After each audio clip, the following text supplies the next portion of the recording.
This is the matcha mango vanilla cherry cake of your dreams. My family hosted a barbecue over the weekend and I decided that I was going to bring dessert as I usually do. I started off by creaming 1 stick of butter with 1 cup of sugar and some bourbon vanilla paste. Then I mixed in some milk and 2 eggs. I then added 2 cups of all-purpose flour before mixing in half a cup of yogurt to keep the cake moist. I also added my baking powder because I forgot it a bit earlier. I preheated the oven to 350 degrees and then poured the batter onto an oiled and tin-foiled lime pan. The cake baked for about 30 minutes until it had this beautiful golden brown color. For the filling, I pitted some cherries and made a simple cherry syrup with a dash of balsamic vinegar and agave syrup. I also thinly sliced some mangoes. Once the cake had cooled down, I trimmed the edges and cut the cake to fit the serving tray. I also cut them in half so I could have 2 layers of cake. For the filling, I made 2 simple whipped creams, which I stabilized with vanilla pudding powder. You can also stabilize whipped cream with a bit of cream of tartar.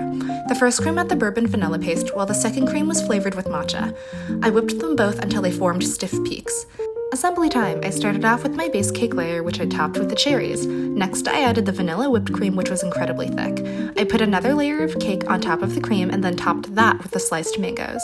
On top of the mangoes, I laid the matcha whipped cream, which was a bit softer and therefore easier to spread. Finally, to top everything off, I covered the entire cake with matcha powder. Cake reveal! Isn't she so freaking pretty? I'm so proud of how well it held its shape and how good it tasted.